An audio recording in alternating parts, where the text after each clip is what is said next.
Estamos nos dirigindo para o final do Sermão da Montanha e Jesus continua a dar uma série de recomendações aos seus discípulos acerca da vida cristã e de alguns perigos a que estamos expostos.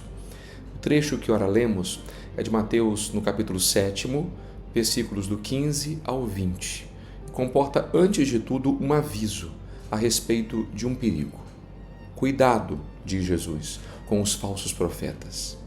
Eles vêm até vós vestidos com peles de ovelha, mas por dentro são lobos ferozes. O fenômeno da profecia estava profundamente difundido no mundo antigo e em Israel também deixou as suas marcas profundas. Um dos grandes problemas que os israelitas tiveram de lidar foi o do discernimento entre a verdadeira e a falsa profecia. Nem todos aqueles que falavam em nome de Deus tinham sido de fato enviados pelo Senhor. Mas não apenas o antigo Israel foi obrigado a lidar com o assunto. A igreja nascente também foi sacudida pelo problema. São Paulo, na primeira carta aos Coríntios, capítulo 14, afirma que a profecia deve estar sujeita ao carisma do discernimento dos espíritos. Certamente, já no período apostólico, muitos que supostamente traziam mensagens elevadas tratavam-se de perigos a serem combatidos. A Didaqué, por exemplo, que é um catecismo do século I, nos capítulos 11 e 12, também fala da mesma questão e chega a dizer que, se alguém pede dinheiro, este é um falso profeta. A imagem do lobo vestido em peles de ovelha também era bastante conhecida e falava da dificuldade que temos de identificar as reais intenções daqueles que se aproximavam da comunidade.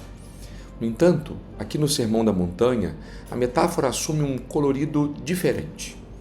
Lobos não são apenas os inimigos que vêm de fora. Aqui Jesus fala sobretudo para aqueles que são membros da comunidade, que aparentam ser discípulos, mas que na verdade são um grande perigo. E como distinguir entre aqueles que de fato querem o bem da igreja daqueles outros que dela se servem para obter algum tipo de vantagem? Jesus mesmo nos oferece o critério. Diz o texto: vós os conhecereis pelos seus frutos. Por acaso se colhem uvas de espinheiros ou figos de urtigas? Assim, toda árvore boa produz frutos bons, e toda árvore má produz frutos maus. Uma árvore boa não pode dar frutos maus, nem uma árvore má pode produzir frutos bons. O problema, irmãos, é que esta comparação de Jesus não se aplica apenas aos falsos profetas. A autenticidade da fé cristã se revela pelos frutos. A imagem da árvore que produz frutos é recorrente no Antigo Testamento e serve muitas vezes para simbolizar Israel. O próprio Jesus fala da semente lançada em solo bom que produz 30, 60 e 100 por um. Ou então do ramo da videira que deve produzir frutos. No texto em questão, os frutos são determinados pelas plantas, ou seja, o espinheiro ou a urtiga só podem produzir espinhos e dor. Por outro lado, as plantas também são conhecidas pelos frutos.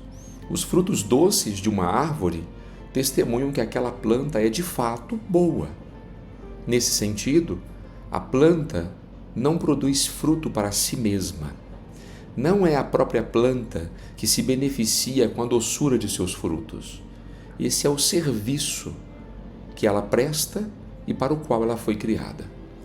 O Senhor fala que toda árvore má dá frutos maus. O adjetivo aqui usado para qualificar a árvore e os frutos é saprós, que quer dizer deteriorado, podre, sem valor. Neste mesmo evangelho, no capítulo 12, Jesus adverte que a boca fala daquilo de que o coração está cheio. Portanto, as obras delatam aquilo que o homem tem por dentro. A podridão do homem, mais do que por suas palavras, que muitas vezes podem ser fingidas, vem para fora através das suas ações. O texto continua dizendo: toda árvore que não dá bons frutos é cortada e jogada no fogo. Portanto, pelos seus frutos vós os conhecereis. Novamente, o texto não se aplica apenas aos falsos profetas, mas a todos nós. O cristão é chamado a ser essa planta boa, que ao produzir frutos faz a diferença na vida dos outros. Caso contrário, ele não passa de um parasita. Recebe os cuidados de Deus, recebe os dons do Espírito, recebe a força dos sacramentos, o incentivo da comunidade, e tudo isso termina na esterilidade de uma vida mal-sucedida. O cristão que não produz frutos de amor é como uma árvore imponente, frondosa, com uma copa exuberante, mas completamente vazia. E para que serve essa árvore? O Senhor mesmo nos responde: ela é cortada e jogada no fogo. Pelos seus frutos vós os conhecereis, diz Jesus. Nesse sentido, como nós somos conhecidos por Deus? Para além das nossas aparências enganosas, das máscaras sociais que frequentemente usamos, da piedade de fachada que camufla a nossa dureza de alma, para além de tudo isso, que tipo de frutos as pessoas colhem em nós? Que a graça de Deus nos ajude a corresponder aos infinitos dons que recebemos da sua bondade. Um excelente dia a todos vocês.